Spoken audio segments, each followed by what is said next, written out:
감사합니다. 감사합니다.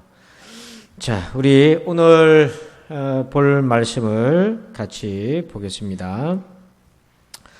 먼저 고린도전서 1장 9절 1장 9절은 우리 화면에서 보겠고요. 로마서 12장을 찾아보십시다. 먼저 로마서 12장 11절에서 18절 먼저 보겠습니다. 로마서 12장 11절에서 18절 신약성경 257쪽에 있습니다.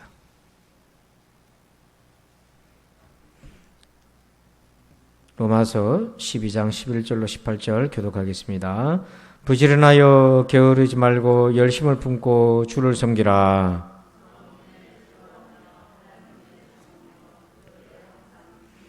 성도들의 쓸 것을 공급하며 손대접하기를 힘쓰라.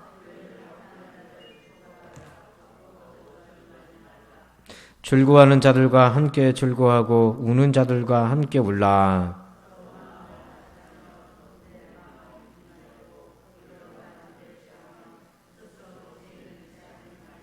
아무에게도 악을 악으로 갚지 말고 모든 사람 앞에서 선한 일을 도모하라.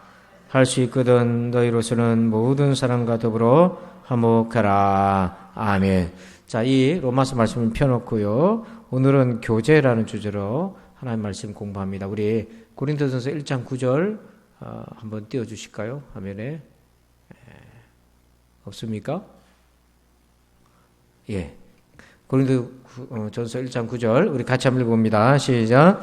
너희를 불러 그의 아들 예수 그리스도 우리 주와 더불어 교제하게 하시는 하나님은 미쁘시도다. 아멘.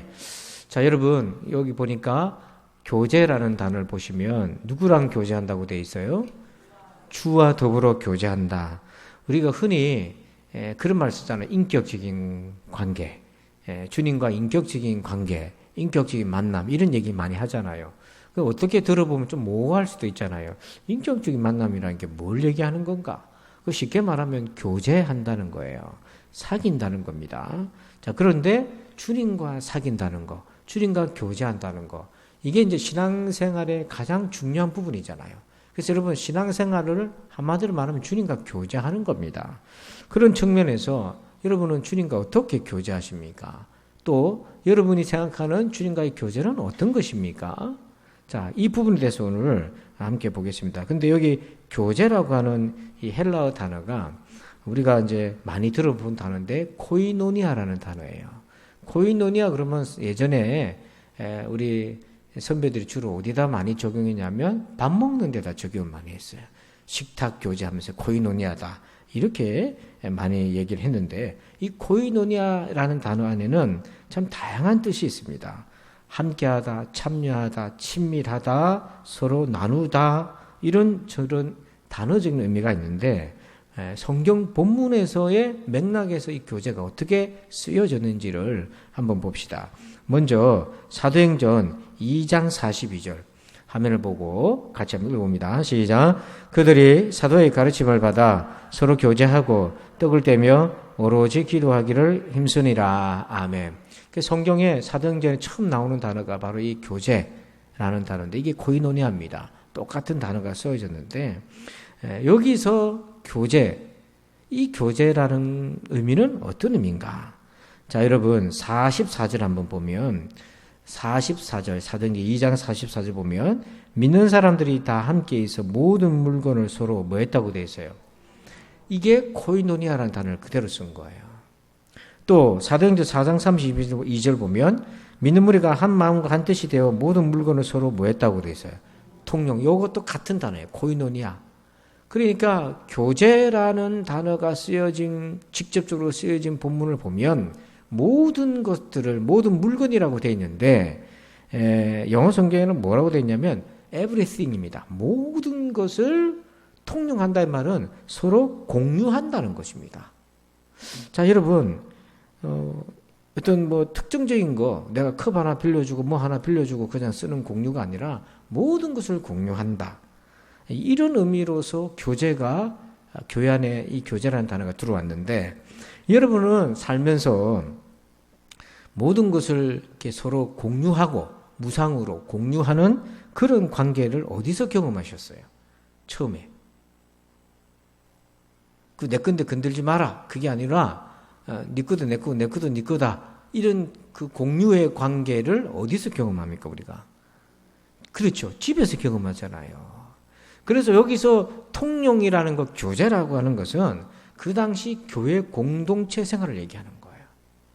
그러니까 직접적으로 얘기하면 자기 집을 교회로 함께 모였다는 겁니다. 그래서 자기 집에 있는 모든 것들을 내 것이라 주장하지 않고 주님의 것이고 우리 모두의 것으로 공유했는데 이렇게 공유하려면 두 가지 조건이 되어 있어야 돼요. 자, 여러분 낯선 사람하고 공유할 수 있어요? 어떤 사람하고 여러분 공유합니까? 가족이라 치면 가족이라는 그 말 안에는 어떤 의미가 있냐면 첫 번째 내가 뭐하는 사람, 사랑하는 사람. 또 두 번째 내가 뭐하는 사람, 신뢰하는 사람. 그러니까 사랑과 애정이 있는 사랑과 신뢰가 있는 조건이 되어야 되는 거예요. 그럴 때에 서로 공유할 수 있는 관계거든요. 그렇기 때문에 교제라고 하는 인격적인 관계, 교제라고 하는 것은 상대를 신뢰할 수 있고 사랑하는 관계여야 한다는 거죠. 그래서 나도 나누고 그도 나누는 겁니다. 그래서 내 삶은 이제 따로 독립되는 것이 아니라 함께 살아가는 거예요. 자, 그런데 이것을 우리 예수님께서 어떤 것을 공유해 주셨나? 자, 그 교제의 깊이를 보면 마태복음 26장 26절부터 28절인데요. 같이 천천히 읽어봅시다. 뭘 나누셨는지 시작.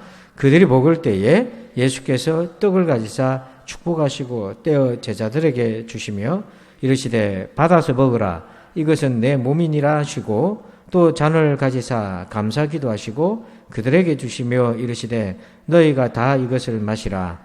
이것은 죄 사함을 얻게 하려고 많은 사람을 위하여 흘리는 바 나의 피 곧 언약의 피니라. 아멘. 자, 예수님은 무엇을 나눠주셨어요? 26절 보니까 뭘 주셨습니까?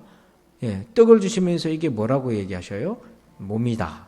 그 다음에 28절에는요, 잔에 포도주 잔을 주시면서 뭐하라고 됐습니까? 이것이 무엇이다? 나의 피다. 결국에는 예수님은 우리에게 뭘 주신 거예요? 생명을 주신 거예요. 그러니까 여러분, 예수님과 우리의 교제는요, 주님이 우리에게 생명을 주신 교제예요. 이런 교제를 세상에서 어떻게 볼 수 있습니까? 그리고 우리는 예수님께 이 생명을 빚진 자인 거예요. 이보다 더 친밀한 관계가 어디 있느냐? 그래서 우리가 주님과 교제한다, 예수님과 인격적인 교제한다 했을 때는요, 여러분 교제라는 것도 스펙트럼이 다양합니다. 1부터 10까지 있다면 서로 악수하고 인사하고 전화 한 통하는 1, 2단계도 교제예요. 하지만 목숨을 생명을 내어주신 그 교제는 교제이지만 그 폭 안에는 전혀 의미가 다른 거죠. 그래서 지금 신앙생활을 하더라도 성도들이 주님과 교제를 하지만 비상적인 1, 2단계의 교제를 나누는 사람과 생명을 받은 것과 그 생명을 빚진 자로서 살아가는 그 관계는 다른 거예요. 그래서 오늘 적어도 이 자리에 앉아있는 여러분들은 물론 집에서 온라인으로 예배를 드리는 분을 제가 뭐라 하는 건 아니지만 이 어려운 여건에서도 예배를 드리고자 하는 것은 여러분에게 있어서의 교제는 각자가 스펙트럼이 다르겠지만 생명을 받은 관계이기 때문에 그렇다고 하는 것이죠. 자, 이것이 이제 첫 번째 교제의 의미고 두 번째 교제의 의미가 있어요. 조금 이거는 거꾸로 한번 볼게요. 고린도전서 10장 20절 한번 봅시다. 한번 읽어봐요. 시작. 무릇 이방인이 제사하는 것은 귀신에게 하는 것이요 하나님께 제사하는 것이 아니니 나는 너희가 귀신과 교제하는 자가 되기를 원하지 아니하노라. 아멘. 자, 여기 교제라는 단어가 나오는데 그걸 어떤 단어랑 같이 지금 호환해서 쓰고 있습니까? 뜻을. 제사라고 하는 거죠. 그러니까 귀신에게 제사하는 것이 귀신과 뭐 하는 거다고요? 교제하는 거다. 그러니까 이거를 이제 우리가 거꾸로 우리가 하나님께 제사, 우리는 제사가 아니라 예배라고 하는 거잖아요. 그러니까 성경에서 제사라고 해도 우리는 찰떡까지 예배로 알아들이는 거잖아요. 알아듣는 거잖아요. 하나님께 예배하는 것은 곧 하나님과 뭐 하는 거다고 얘기합니까? 교제하는 거다. 그래서 예배는 하나님과의 교제입니다. 아멘. 여러분 사랑하는 사람들은 어떻게 한 달에 한 번 보고 만족이 돼요? 매일 봐야 돼요. 맞지요? 저 연애할 때 매일 보고 또 보고 막 그랬다고요. 그래서 하도 그게 지겨워가지고 결혼을 했지 않소. 그러니까 여러분, 교제라고 하는 것, 우리가 예배를 드린다는 것은요, 횟수의 문제가 아닙니다, 사실은. 하나님을 사랑하기 때문에 예배를 드리고, 그것이 내가 하나님과 교제하는 거다. 이렇게 본다면, 오늘 예배의 지수, 내가 예배를 어떻게 하고 있는지 지수를 보면, 내가 하나님과의 교제 지수를 측정할 수 있어요, 어느 정도.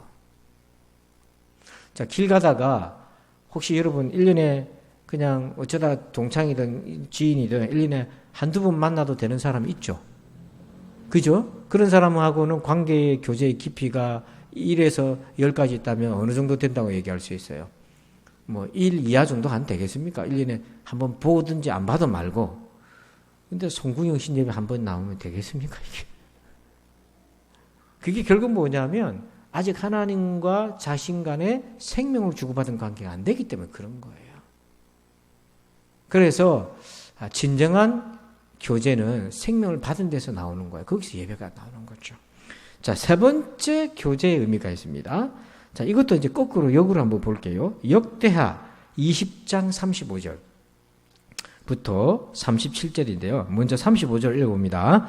유다왕 여호사밧이 나중에 이스라엘 왕 아하시아와 교제하였는데 아하시아는 심히 악을 행하는 자였더라. 자, 여호사밧 그 예루살렘을 다스리던 유다 왕이 누구랑 교제했다고 되어 있어요? 아하시아가 어느 나라 왕입니까? 여기서 이스라엘은 북이스라엘 얘기하는 거예요. 우상성기는 북이스라엘. 우리 같으면 이제 남북으로 갈라져서 북한 쪽으로 생각하면 되는데, 근데 교제를 했어요. 교제라는 단어를 보세요. 근데 아하시아가 어떤 사람이라고 되어 있습니까? 심히 악을 행하는 자예요. 그러니까 하나님 안 기뻐하는 거예요. 그런 교제를. 그리고 교제를 했더니 뭔 일을 만들었나? 36절 보니까 두 왕이 서로 뭐하고, 이게 교제거든요. 교제 연합해가지고 뭘 만들었어요? 그러니까 교제하면 배를 만들게 돼 있어요. 즉 배라는 것이 나중에 에시온 게벨에서 배를 만들어서 다시스로 보내는데 37절 한번 보십시다.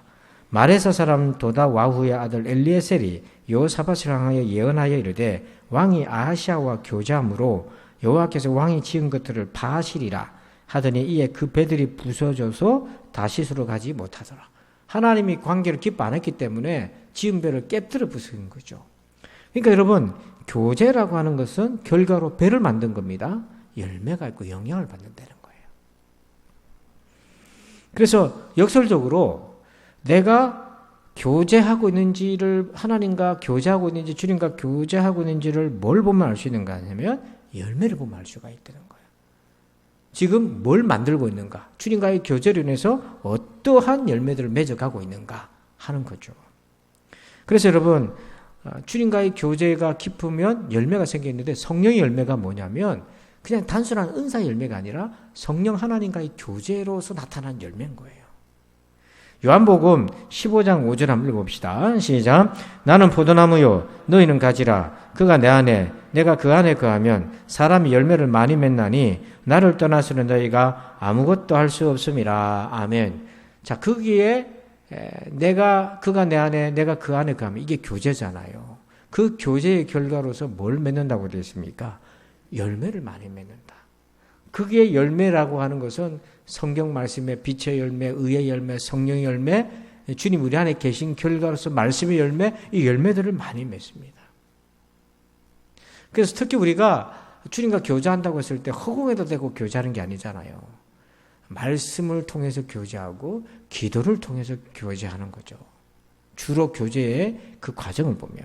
그래서 토마스 머튼이라는 분이 이런 얘기를 했어요. 그 밑줄 친 부분 글자 보이시니까요. 그걸 제가 한번 읽어볼게요. 그분이 당신 안에서 자신에 대하여 말해 주시지 않는다면, 그분이 당신의 영혼 가운데서 그분의 정체를 말해 주지 않는다면, 당신이 그분을 안다고 하는 것은 돌이 관성에 의해 자리를 잡고 있는 땅을 아는 것과 다를 바가 없습니다. 자, 여러분, 주님이 말씀을 통해 우리에게 말씀하시고 나는 주님에게 응답하고 이런 인격적인 교제가 없으면 그게 마치 돌이 땅에 붙어 있잖아요. 근데 돌이 땅을 알지만 붙어 있는 그 정도밖에 아는 게 없다 이 말입니다. 우리가 하나님을 믿는다고 하면서도 하나님의 말씀 안에서 하나님이 어떤 분이신지 성경 공부가 아니라 단지 그 하나님이 나에게 지금 어떠한 말씀을 하시는지, 그리고 그 주님에 대해서 내가 어떻게 반응하고 화답하는지, 이런 촘촘한 과정을 통해서 교제라는 것이 실질적으로 이루어진다는 거예요. 그런 측면에서 볼 때 여러분들은 한 주간 3일 동안 말씀을 통해서 주님과 어떤 교제를 나누셨어요? 또 기도를 통해서 주님과 어떤 교제를 나누셨습니까? 뭐 그런 거 있잖아요. 친구끼리 만났는데 요즘 카페나 이런 데 가보면 유행이 하나 있어요. 보니까 분명히 커플들이 왔어요. 커피를 시켰어요. 조용해요. 커피를 시켰고 조용해. 뭐 하고 있을까요? 전부 스마트폰 보고 앉아있는 거예요.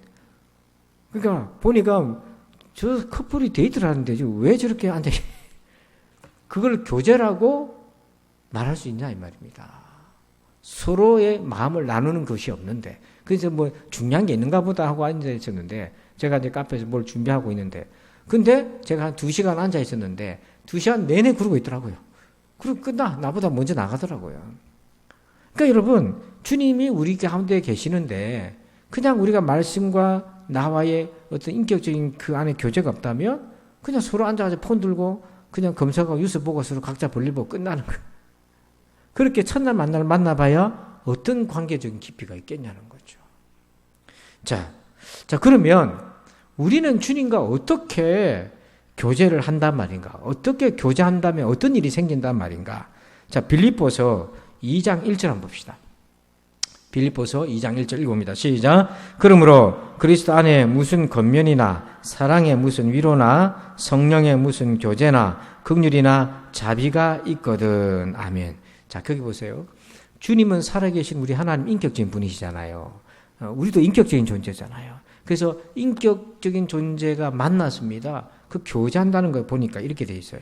권면 이게 그냥 충고가 아니라 위로와 격려, 사랑의 위로, 성령의 무슨 교제, 성령의 인도하심, 깨닫게 하심, 조명하심, 또 긍휼히 여겨주심, 또 우리에게 자비를 베풀어 주심, 이런 것들을 하나님과 나 사이에서 누릴 수 있다는 거예요.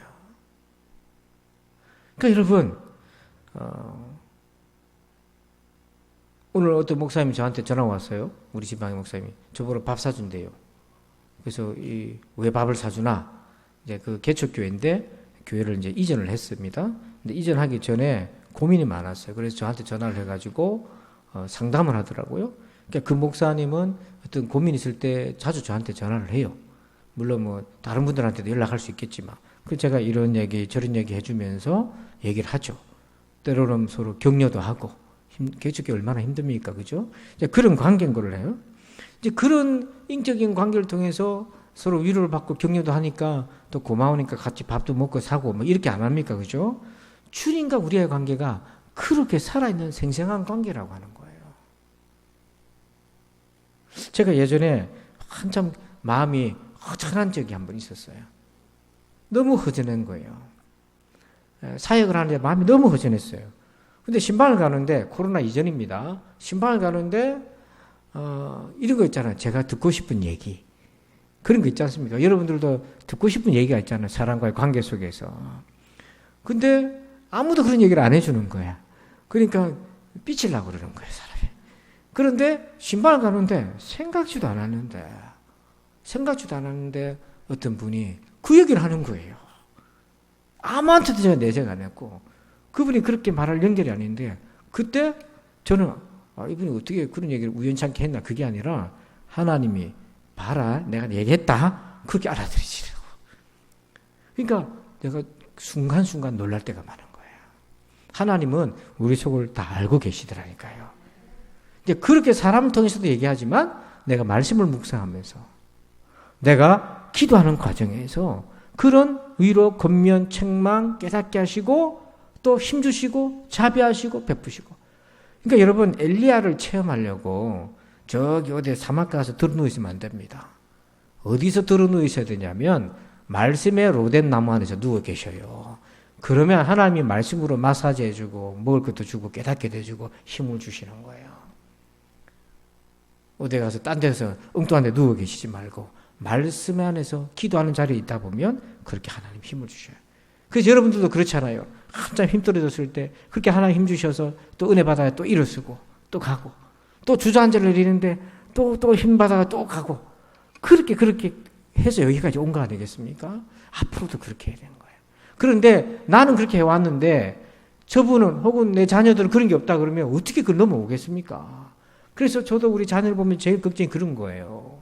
이 주님과의 교제가 너무 소중한데 그 주님으로부터는 권면과 위로와 자비와 긍휼과 사랑과 책망과 깨닫게함과 이런 교제를 통해서 다시 일어서고 이렇게 해서 살아가야 되는데 인생을 그걸 어떻게 내가 따가지고 입에다 확 넣어주겠습니까? 인격적인 관계인데 말이에요. 그래서 기도하는 거잖아요. 여러분들도 이 인격적인 교제의 관계를 여러분 더 깊이 하는 은혜가 있기를 축원합니다. 자, 그 다음에 두 번째 이게 이제 주님과의 교제고 두 번째는요 사람과의 교제입니다. 자, 우리 로마서를 한번 펼쳐봅시다. 우리 아까 본데 로마서 12장 13절 한번 봅시다. 13절 한번 읽어봅니다. 시작. 성도들의 쓸 것을 공급하며 손대접하기를 힘쓰라. 아멘. 자, 이것이 이제 성도 간의 교제의 모습인데 자, 제가 이제 이 말씀을 일작한 이유가 있어요. 성도 간의 교제의 출발점이 어디냐를 봐야 돼요. 자, 11절과 12절 봅시다. 한번 읽어봅니다. 시작. 부지런하여 게으르지 말고 열심을 품고 주를 섬기라. 소망 중에 즐거워하며 환난 중에 참으며 기도에 항상 힘쓰며. 자, 11절과 12절은 누구와의 관계를 얘기하는 겁니까?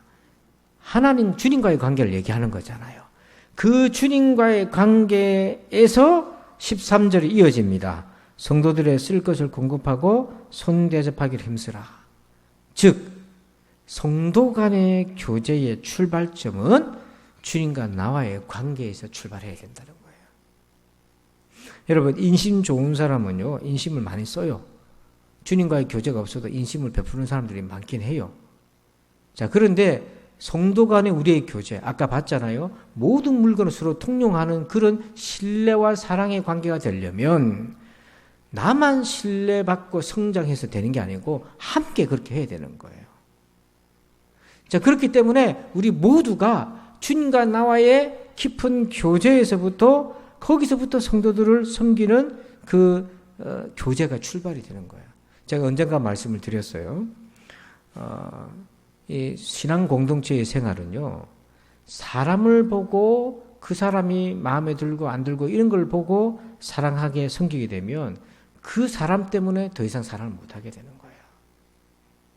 신앙생활의 출발은 내가 그 사람을 섬기고 사랑하는 것은 그 사람이 가지고 있는 메리트에 있는 게 아니고 주님이 내게 주신 은혜와 사랑의 기초에서 해야 되는 거예요. 그러니까 많은 경우에 교회 공동체 안에서 인간관계 때문에 상처가 생기고 서로 말도 안 하고 삐치고 이렇게 되는 이유 중에 하나가 뭐냐면 서로 처음엔 잘 지내다가 그런 이유가 뭐냐면 주님이 내게 베풀어 주신 사랑과 은혜의 기초에서 그런 관계를 해야 되는데 그게 아니라 서로 좋아하고 서로 친하다 보니까 그렇게 하다 보니까 좋을 때는 좋은데 이게 안 좋을 때는 하루아침에 등을 돌린단 말이에요. 이제 그렇게 되면 거기서부터 문제가 생기는 거예요. 그게 이제 인간적인 교제가 돼버리는 거예요. 그래서 우리의 섬김은 하나님과 나와의 그 관계 교제에서 나와야 된다. 그래야 조금 섭섭한 게 있더라도 여러분 그런 거 있잖아요. 나는 한다고 했지만 상대방이 기대치에 못 미칠 때도 있는 거 아니에요. 그 속을 모르니까. 그러니까 섭섭마귀, 괘씸마귀가 교회 안에 가장 조심해야 될 겁니다. 여러분들도 섭섭한 때가 있었을 거예요. 그럼 그 사람 보면 어떤 마음이 듭니까? 괘씸한 생각도 들잖아요. 이게 가장 무서운 거예요. 그렇게 섭섭하고 괘씸한 생각이 들 때마다 우리 마음을 다시 잡아야 되는데 뭐냐면 주님이 내게 주신 사랑과 은혜로 그걸 하는 거다. 그걸 다시 잡아야 돼. 그걸 잡아야 돼. 자, 그리고요. 자, 우리 9절 봅시다. 12장 9절. 그렇게 주님과의 관계에서 서로 교제해야 되는데 9절 봅니다. 시작. 사랑에는 거짓이 없나니 악을 미워하고 선에 속하라. 형제 사랑하여 서로 우애하고 존경하기를 서로 먼저 하며. 자, 여러분 이런 말은 성경 말고도 딴 데서도 많이 할 수도 있어요. 근데 이런 말씀 성경에 기록한 이유가 있어요. 사랑을 할 때 나의 사랑을 하지 말라는 거예요. 하나님의 사랑을 하라는 거예요, 이게. 그러니까 아까 말한 대로 주님과의 교제에서 사람을 사랑하는 것이 흘러가야 된다는 이유가 뭐냐면 사랑을 하되 내 방식, 내 소견대로 하지 말고 하나님의 방식대로 해라는 거예요. 그러니까 우리가 코이노니아 교제가 많은 경우 오염이 되는 게 뭐냐면 하나님으로부터 흘러오는 사랑이 아니라 나의 사랑으로 하다 보니까 왜곡되는 거예요. 교회 안에서 왕따가 굉장히 많이 일어나고 있습니다. 제가 전에 사역하던 교회에는요, 열심히였던 한 분이 있었어요. 그래서 그분은 주변에 사람들이 많이 따랐어요. 제가 이렇게 보면 많이 베풀어요. 정말 많이 베풀고 잘 챙겨요. 그러니까 사람이 따르잖아요. 그런데 어떤 이제 단점이 하나 있냐면 자기를 안 따르는 사람은 철저하게 외면시켜버려요. 그 왕따가 돼버리는 거예요. 저걸 보면서 가까운 사람들끼리는 좋다 하지만은 제가 교육자로서 이렇게 지켜볼 때는 굉장히 위험한 거예요. 교육자들도 마찬가지더라고요. 교육자가 여러 명 있잖아요. 그러면 그분이 뭐 도움을 구하고 이렇게 하면 협조를 잘 할 수 있잖아요. 협조를 잘 해주면 굉장히 잘 챙기고 잘 하는데 조금 덜 협조적이다 그러면요, 아예 고개를 싹 돌리고 다른 교육자하고 다 열심히 하는 거야. 제가 한 번은 그분이 저에게 기도를 해달라 하더라고요. 한 번은 기도를 해줬는데 또 기도를 해달라는 거예요. 제가 이제 부목사 때인데, 아유, 담임 목사님한테 부탁하세요. 처음에는 제가 얼떨결에 놀래가지고 해줬는데 또 그러니까 사람들 보는 데서 자꾸 그러니까, 아유, 담임 목사님한테 하셔야죠. 제가 그렇게 했거든요. 틀린 말 아니잖아요. 해줄 수도 있지만 영적인 질서상. 그 다음부터 쎄한 거예요. 한 번도 얘기도 안 하고 쎄한 거예요. 그러면서 다른 부목사님하고 잘 지내는 거예요. 그걸 쳐다보면서 결국에는 그렇게 상처를 주고 나니까 상처받았던 사람들이 가만히 있습니까? 공격하게 되죠, 또. 그래서 결국에는 그 많은 은사와 달란트가 있던 그분이 그 교회에서 결국에는 뿌리를 내지 못하더라고요. 너무 아까운 거예요, 제가 볼 때는. 근데 왜 그랬나 보니까 그리스도에서부터 흘러오는 사랑으로 사랑을 해야 되는데 그건 그거고 내가 사랑하는 건 내 방식대로 해버린 거예요. 그러다 보니까 이렇게 부작용이 많이 생겼더라. 자, 그래서 14절 봐요. 14절 시작. 너희를 박해하는 자를 축복하라. 축복하고 저주하지 말라. 이 말을 우리가 알아들을 때도 조심해야 됩니다. 그럼 우리 박해하고 악하게 구는 사람들을 그냥 덮어놓고 속도 없이 그냥 축복하고 이렇게 해란 말인가?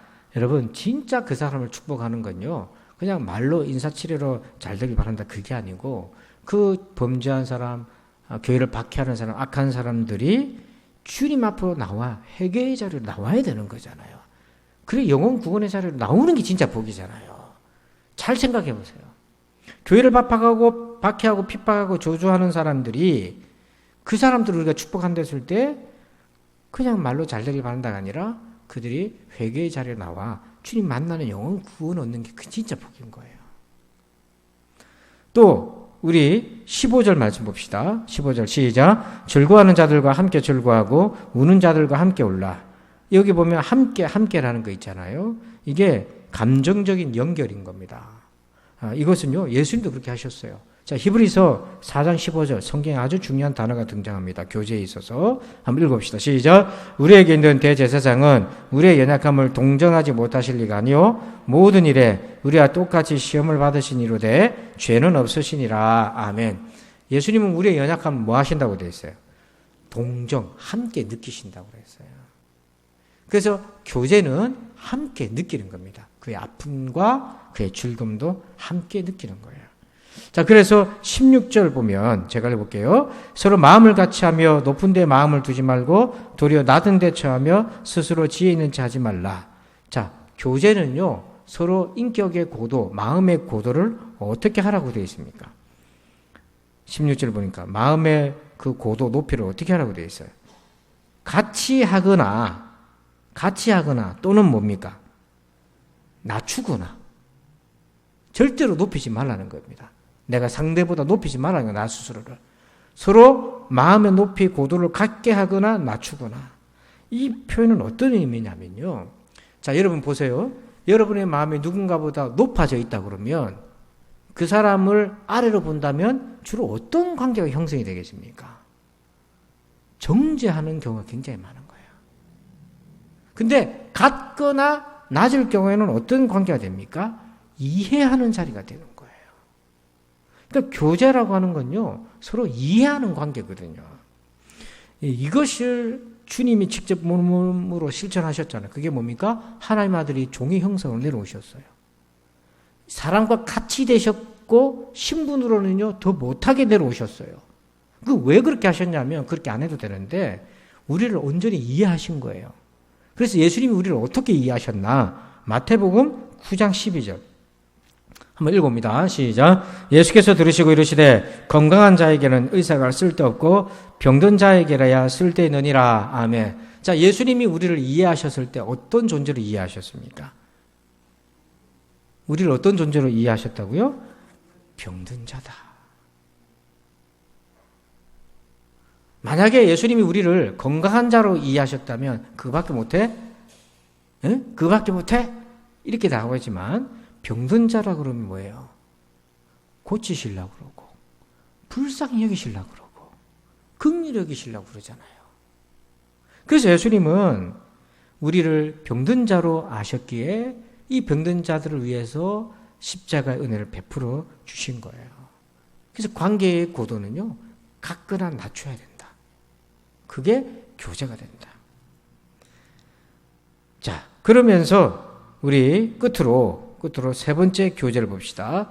화면을 볼게요. 빌립보서 1장 5절과 6절을 보겠습니다. 읽습니다. 시작. 너희가 첫날부터 이제까지 복음을 위한 일에 참여하고 있기 때문이라. 너희 안에서 착한 일을 시작하신 이가 그리스도 예수의 날까지 이루실 줄을 우리는 확신하노라. 아멘. 자, 교제가요, 세 영역이 있었어요. 주님과의 교제, 그 다음에 공동체 성도들과의 교제. 세 번째 교제는 뭐냐면 5절 보시면 여기에 코이노니아라는 단어가 딱 들어가 있어요. 근데 번역은 다르게 우리말로는 교제가 아니고 뭐라고 되어 있습니까? 참여라고 되어 있어요. 그래서 여러분, 교제는요, 참여하는 겁니다. 우리가 주님과 교제한다고 했을 때는요, 주님의 일에 내가 참여하는 거예요. 여러분, 요즘은 안 그렇지만 이사하는 날, 여러분 옛날에 이삿짐 센터 없을 때 어떻게 합니까? 주변에 직장 일찍 퇴근해가 친구 동료들 다 불러가지고 다 도와주잖아요. 그 안 오면 그 사람은 어떻게 됩니까? 내 인간관계 장부에서 이제 빠지는 거예요. 그죠? 그래 이삿짐 날라주고 짜장면 시켜가지고 밥도 먹고 이제 이렇게 하는 거예요. 아, 이 짜장면 얘기하니까 속상한 기억이 나네. 제가 초등학교 때 선생님이 이사를 가신대요. 6학년 때. 그래가지고 이사를 가시나 본데 하는데 선생님이 너희들이 와서 좀 도와라 그러시더라고요. 그래서 저도 힘을 보태기 위하여 친구들을 데리고 갔지 않았습니까? 초등학교 6학년이 무슨 힘이 있나 그래도 베개 하나라도 들고요. 책이라도 한 묶음 들고 날랐단 말이에요. 시간이 어느덧 밥때가 되어 해가 저물었어요. 근데 선생님이 짜장면을 시켰는데 자기 식구들끼리만 먹더라고.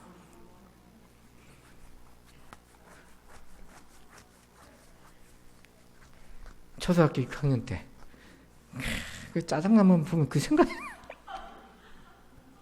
그래서 친구들하고 이렇게 해 떨어지는 것을 등에 지면서 오면서 가자.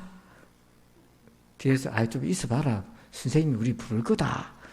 이렇게 얘기해요. 그래서 됐다. 가자. 그런 기억이 아직도 남아요. 아, 짜장면이 말이에요, 그게. 그러니까 여러분, 하나님 나라에 동참하는 거예요. 근데 여기서 참여는 뭐냐면 선교입니다. 선교 일에 참여하는 거예요. 그래서 6절 보세요. 6절 보면 너희 안에서 착한 일, 이 선교입니다. 착한 일을 뭐라고 됐습니까? 그 다음에 시작하신 이가 누구라는 거예요? 착한 이가 시작하신 이가 하나님이신데 그분이 그리스도 예수의 날까지 뭐 하실 거다고요? 이루실 거다. 그러니까 여기에서 시작하신 분이 하나님이시라는 걸 뭐냐면 주님과의 교제에서 뭐도 흘러나오냐면 선교의 참여도 이루어진다는 거예요. 그러니까 주님과의 교제가 없는데 무슨 선교를 합니까? 그런 사람은 선교가 아니고 뭐 하냐면 구제하는 거예요, 구제. 제가 유튜브를 요즘 이단 백신 연구한다고 유튜브를 이렇게 쭉 보는데 유튜브 보면 요즘 유튜브로 생활하는 사람도 있어요. 여러분 유튜브 중에 이단들이 이렇게 활개치는 이유 중에 하나가 돈 때문인 것도 많습니다. 예를 들어 시청하고 조회수가 올라가잖아요. 그 막 100만까지도 올라가는 사람들은요. 돈을 버는 겁니다. 그게 수익이 나오는 겁니다. 근데 보면 동남아시아에 가이드 하던 분들이 코로나 때문에 관광이 다 끊기고 나니까 먹을 거리가 없지 않습니까? 그래서 이 사람들이 국려지책으로 하는 게 뭐냐면 유튜브 촬영해가지고 현지인들하고 살아가는 거 촬영해가지고 올리면 한국 사람들이 여행을 못 가니까 외국 사람들 어떻게 사나 궁금하잖아요. 그걸 보다 보니까 이게 어떤 사람은 가이드인데 자기도 모르게 인생이 바뀌었다는 거예요. 100만 이상이 이제 본 거예요. 그러니까 돈이 막 생기고 그 중에서 한국 사람들이 자기한테 돈도 보낸다는 거예요. 왜? 그 동남아시아에 라오스 사람이 가난하게 사는 사람을 이렇게 지지하는데 그 사람 좀 도와주라고. 자, 그런 거는 구제입니다, 구제. 그러니까 안 믿는 사람도요, 불쌍한 사람 보면 5만 원이나 10만 원 보내가지고 쌀이라도 팔아주시오. 해가지고 이 사람은 100만 구독 기념으로 소도 사주고 그러더라니까요. 거기는 소값이 한 30만 원 하더라니까. 너무 찢어지게 가난하니까 자기 이제 그 돈 벌었으니까 그걸 사주는 그런 거는요, 구제예요. 기부예요. 그건 예수 안 믿는 사람들도 한다니까요. 동정심이 있기 때문에. 근데 선교는 그게 아니에요. 주님과의 생명의 빚진 관계가 있기 때문에 이 나를 살린 복음을 전하는 일에 나도 참여해야 되는 거예요. 그래서 여러분, 교회에서 가끔 보면 제가 선교를 구제로 이해하는 사람들이 많아요. 그런 분들은 아직 생명을 받은 경험이 없기 때문에 구제에 머물고 있는 거고, 빵도 주고 다 하지만 본질은 복음을 전하는 겁니다. 저희 우리 교회에서 후원하고 있는 마행갑 선교사님이 있는데요. 이분이 이제 한국에 케냐에 가셨다가 한국 얼마 전에 들어왔어요. 여러 가지 이제 행정적인 이제 일 때문에 들어왔는데 병원 가서 이제 한국 와서 이제 한 6개월 정도 머물러야 되는데 있을 데가 없잖아요. 선교사 센터에 방들이 있는데 코로나 때문에 선교사님들이 많이 들어와가지고 방이 하나도 없어 지금. 그 있을 때를 이제 카톡에 날려가지고 이제 지인들한테 목사님들한테 이제 수소문한 거예요. 그러니까 방이 마련이 됐는데 얼굴도 모르는 어느 교회 권사님이 빌라가 하나 있었어요. 근데 마침 새가 안 나갔던 모양이에요. 그 빌라를 공짜로 6개월 동안 내준 겁니다. 거기 사시라고. 자, 그러고 이제 그게 해결이 되고 관리비고 뭐고 다 나오지만 권사님이 그러고 보니까 냉장고에 김치랑 쌀도 갖다 넣어주시고 생활하시라. 근데 이제 사모님이 병원에 이제 격리를 하고 이제 2주간 격리를 해야 되잖아요. 외국에서 들어오면. 격리 기간에 사실 저도 잠깐 그런 생각이 들지만 뭐가 땡겨요, 자꾸. 근데 수박이 그래 먹고 싶더라는 거예요. 그러니까 아프리카에서 왔으니까 여러분 수박이 안 땡기겠습니까? 그렇게 수박이 땡기더래요. 근데 격리 기간에 그리고 신세진데 누구한테 수박 사과를 할 수도 없는 일인데 그 2주 격리가 딱 끝나고 문을 여니까 수박 2통이 그래 앉아 있더랍니다. 그리고 자기를 보고 할렐루야 하고 있더래요. 그래서 수박을 2통을 이렇게 먹는데 여러분 누가 그거 갖다 놨습니까? 성도들이 갖다 놨죠. 얼도 모르는 사람들이. 그게 뭡니까? 주님과의 교제에서 흘러나는 선교의 참여인 거예요, 이게. 작은 것은 큰 것은 어떤 것이든 이렇게 참여하게 되는 거예요. 이게 놀라운 신비라고 하는 것입니다. 그 사모님이 자궁근종이 발견돼가지고 혈압이 막 160, 70까지 올라가면서 그래가지고 오늘 보니까 자궁근종이 있어서 그 수술하시고 그렇게 회복하는 그 과정에 있다고 하는데 이 모든 것들이 바로 교제예요. 코이노니아예요. 이런 생생한 교제가 지금도 우리 공동체 안에 믿음의 사람들에 흘러가고 있기 때문에 하나님의 나라가 그 힘든 과정에서도 여기까지 진행되어 올 수 있다고 하는 겁니다. 그런 은혜가 우리 교회도 충만한 줄 믿습니다. 그러므로 오늘 주님과의 이 복된 교제 늘 사모하시고 더 기뻐가고 성도와 복음에 참여하는 우리 모두가 되기를 주의 이름으로 축원합니다.